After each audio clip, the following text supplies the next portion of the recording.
નમસ્તે.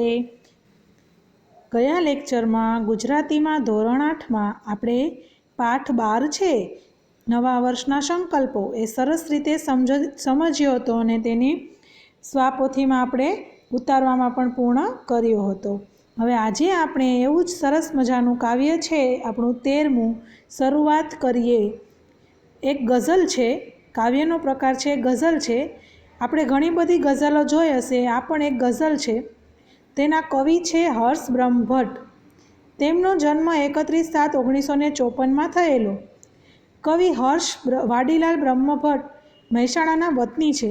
તેઓ ગુજરાતી સાહિત્યના આધુનિક કવિ અને ગઝલકાર છે. એક સરસ મજાના કવિ અને ગઝલકાર છે. તેઓ ઉર્દૂ ભાષામાં પણ સર્જન કરે છે, એટલે કે ઉર્દૂ ભાષામાં પણ તેઓ લખે છે. ઉર્દૂ ગઝલ ક્ષેત્રે નોંધપાત્ર પ્રદાન માટે વર્ષ 2010માં તેમને ગુજરાત ઉર્દૂ સાહિત્ય અકાદમીનો ગૌરવ પુરસ્કાર અને એમને એનાયત કરવામાં આવેલો હતો. મૌનની મહેફિલ કાવ્ય સંગ્રહ માટે ગુજરાતી સાહિત્ય પરિષદના દિલીપ મહેતા પારિતોષિક, જીવવાનો રિયાઝ ગઝલ સંગ્રહ માટે ગઝલ સભા વડોદરાનું પારિતોષિક તેમજ ગુજરાતી ગઝલમાં વિશિષ્ટ પ્રદાન માટે INT મુંબઈ દ્વારા શહીદા એવોર્ડથી સન્માનિત થયા હતા. આ કવિ છે એ ખૂબ જ પ્રખ્યાત છે અને તેમને ઘણી બધી નામના મેળવી છે. હવે આપણે જોઈએ કવિતા કે ગઝલ આપણી શરૂઆત કરીએ. આવનારી સૌ ખુશીની વાત કરીએ, એક નવી શરૂઆતની શરૂઆત કરીએ. આવનારી સૌ ખુશીની એટલે કે જીવનમાં હવે પછી જે આપણા સુખના દિવસો એટલે કે આપણા જીવનમાં જે હવે પછીની જે ખુશી આવવાની છે એની જ આપણે વાત કરીએ. આગળ આપણે જે કંઈ દુઃખ કે કોઈ તકલીફ ભોગવી છે એને ભૂલીને આપણા જીવનમાં જે હવે પછી જે ખુશીઓ આવવાની છે એને આપણે યાદ કરીએ, કે જે સુખની પળો આવવાની છે એની જ આપણે વાત કરીએ. એક નવી શરૂઆતની શરૂઆત કરીએ. એ રીતે આપણે આપણા જીવનમાં એક નવી જ શરૂઆત કરીએ, કે જે આગળનું છે એ બધું ભૂલી જઈએ અને હવે પછી જે બનવાનું છે એને યાદ કરી અને એની વાતો કરીએ અને આપણા જીવનની એક નવી શરૂઆત કરીએ. હર વખત શું માત થઈ જાવું દુઃખોથી, ચાલ આ વખતે દુઃખોને માત કરીએ. હર વખત શું માત થઈ જાવું દુઃખોથી, માત એટલે કે હારી જવું. દર વખતે જીવનમાં આવતા દુઃખોથી આપણે હારી જવાનું. દર વખતે જીવનમાં દુઃખો આવે તો આપણે એમનાથી ડરી જવાનું કે આપણે એમનાથી શું કામે હારી જવાનું, શા માટે આપણે એનાથી હારી જવું જોઈએ. ચાલ આ વખતે દુઃખોને માત કરીએ. આ વખતે આપણે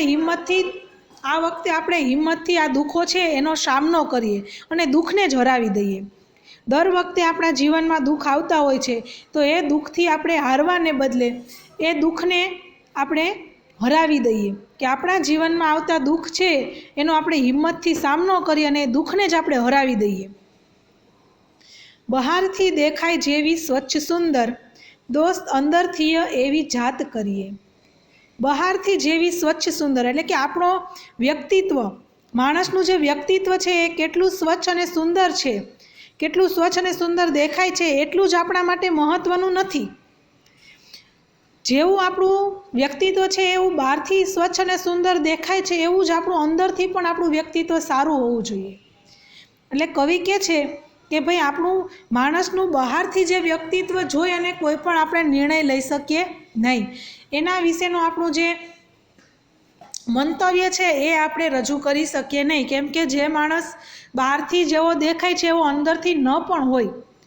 દર વખતે એવું ન બને કે જે માણસ છે બહારથી જેવો એનો દેખાવ છે એવો અંદર એનું મન પણ એવું જ સ્વચ્છ અને સુંદર હોય. ઘણી વખત આપણને ખબર હોતી નથી, બહારથી વ્યક્તિનો દેખાવ સારો હોય છે પણ અંદરથી એટલું જે એનું વ્યક્તિત્વ છે એ કંઈક ખરાબ હોય છે. તો કવિ આપણને એમ કહે છે કે ભાઈ આપણું વ્યક્તિત્વ બહારથી કેટલું સ્વચ્છ અને સુંદર દેખાય છે એટલું જ આપણા માટે આપણું અંતઃકરણનું સૌંદર્ય એટલે કે આપણા હૃદયનું સૌંદર્ય પણ સારું હોવું જોઈએ એ કે દોસ્ત અંદરથી એવી જાતને કરીએ, એટલે કે બહારથી જેવી આપણે કેમ બહાર નવા કપડાં પહેરી, સરસ મજાના કપડાં પહેરી, વ્યવસ્થિત તૈયાર થઈ અને આપણી જાતને સારી દેખાડવા માટે કોશિશ કરીએ છીએ, એમ કે આપણા હૃદયને પણ આપણે એવી જ રીતે સ્વચ્છ સૌંદર્ય દેખાડવા માટે આપણે પ્રયત્ન કરવો જોઈએ કે આપણો જે મન છે, આપણું હૃદય છે, આપણું અંતઃકરણ છે, એને પણ આપણે એવું જ સુંદર અને સ્વચ્છ બનાવવાનું છે. અને એના હિસાબે આપણું જીવન છે એ ઉજ્જવળ બની શકશે. આપણે જીવનને, આપણી જાતને એવી જાત કરીએ, એટલે કે આપણા જીવનને આપણે ઉજ્જવળ બનાવીએ, આપણી જાતને અંદરથી પણ એટલી સરસ બનાવીએ અને આપણી જાતને આપણે ઉજ્જવળ કરીએ.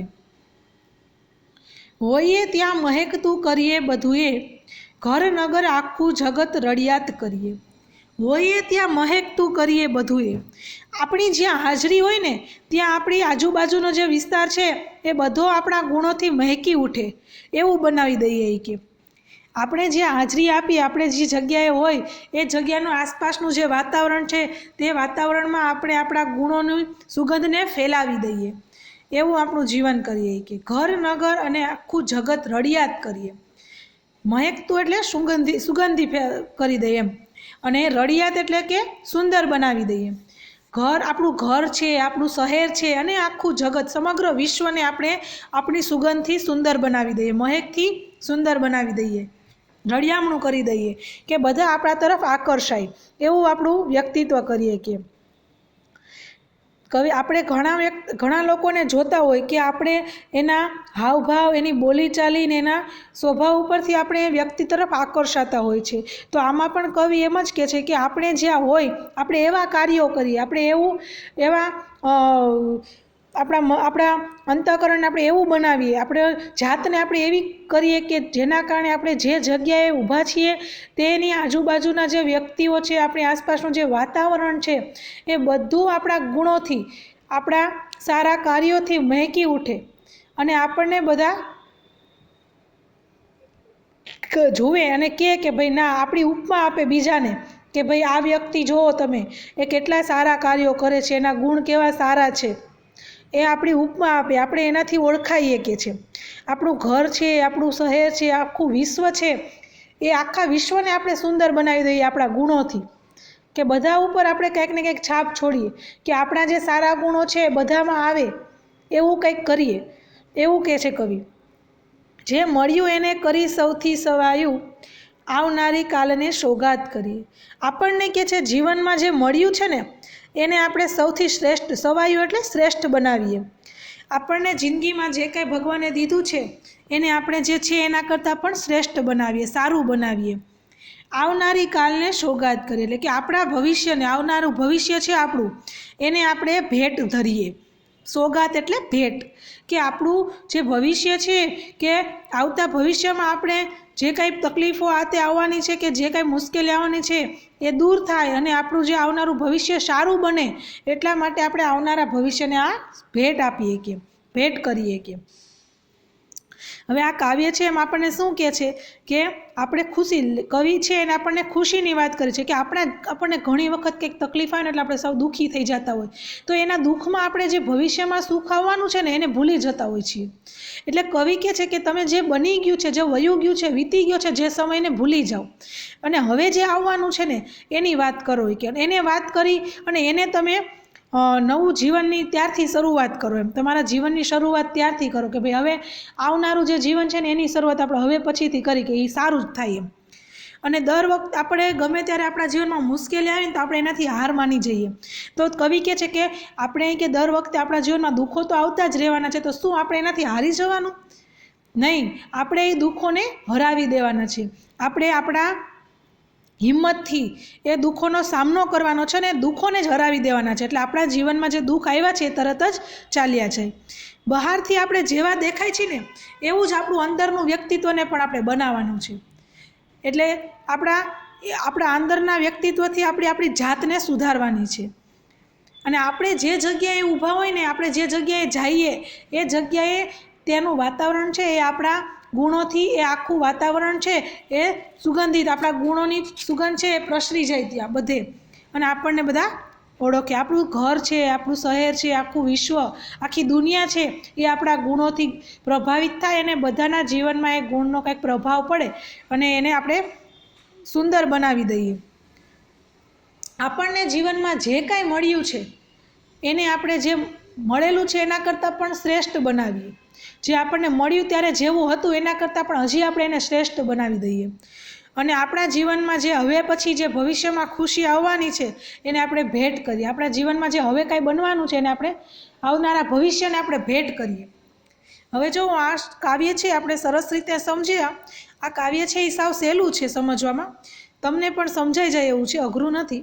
અને આ કાવ્યનો રાગ છે એ હું ઇસેન્સ દ્વારા સમજાવીશ ત્યારે એમાં આવશે, એટલે તમે સાંભળી અને શીખી લેજો। આ કાવ્ય તમારે પાકું કરવાનું છે અને રફ બુકમાં પાકી બુકમાં એક વખત લખવાનું છે કાવ્ય અને તેના શબ્દાર્થ હોમવર્કમાં, બરાબર?